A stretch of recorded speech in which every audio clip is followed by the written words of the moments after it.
Listening without effort, and if there is truth in what you hear, there is change and transformation, and then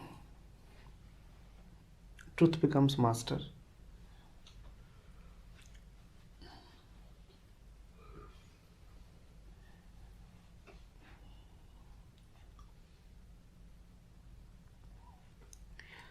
There is hardly ever any truth in what you hear, Kunjan. Hardly any truth in what you hear.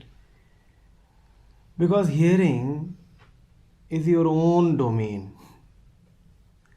Hearing is your own personal and private area. How can the truth lie there? You can hear only words. Right now, as I am speaking, the same words are coming to all of you. Do you really think everybody is in truth? For one person, these words can be very calming, very soothing, relaxing, source of peace. The other one may be agitated and panicking within and cringing. Hearing the same words, both of them. What is there in words? Truth is not in words. Truth is in your own quality. Truth is the quality of your own mind. Yes, what can happen is that if the words that you hear are themselves emanating from the right center, then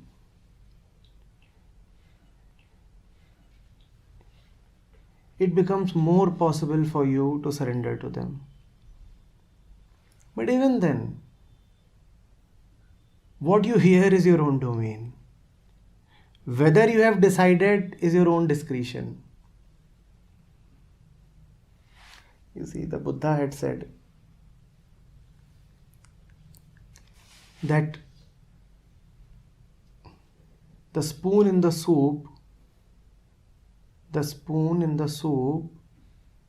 lives all its life in the soup, and yet it never tastes the soup. Because tasting is your own domain. The soup is all the time available, but you are closed. What can the soup do? What can the soup do?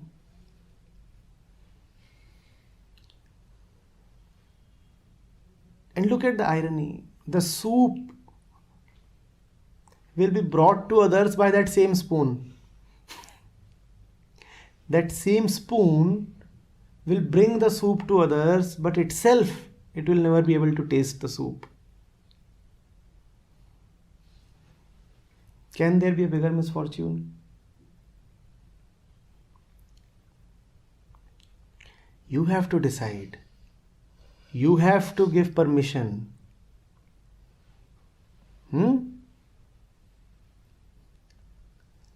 One of the things about truth is,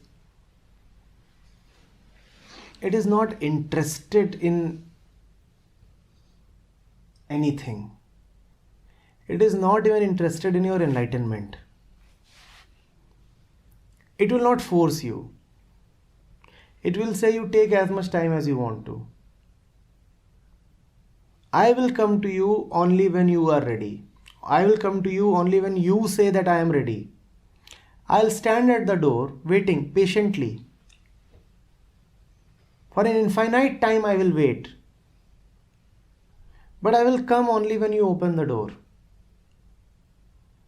You have to open the door. That is your domain, your area. Otherwise, even the most sublime words are of little use. And the more you open yourselves, the more you find that your need for words is reducing. The more you open yourself, the more you find that your need for words is reducing. Why does a master speak? He speaks because you cannot hear his silence. So it's a compulsion that he must speak. Could you listen to him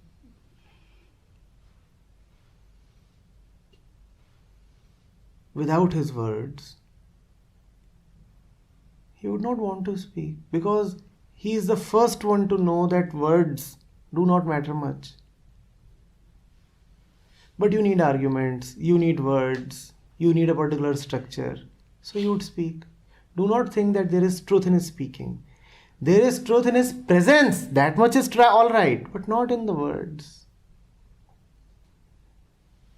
And that presence is not bodily. That presence is not sensually appreciable.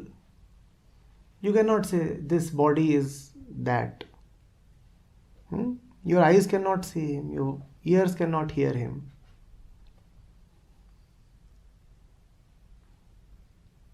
And then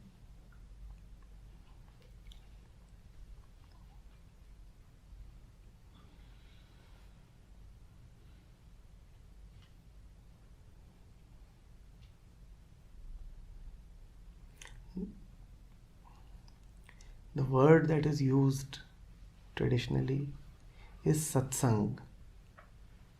You see, satsang does not mention speaking or words at all. It only says the right company. Being with the truth, being immersed in the truth is satsang. Satsang. Sat is that which is, truth. Sat means that which is, the present, the truth. Being with that is enough. Satsang is not samvad. Satsang is not an exchange of words. Satsang is just being together. That particular quality of intimacy which does not require the use of senses.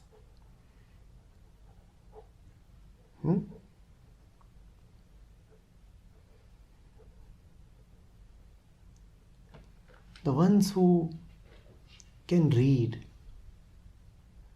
from life itself. You're talking of the master. The life of the master is available if you could read it. His every movement is available. But because you refuse to read it, so he speaks. Otherwise it's there in everything, every breath.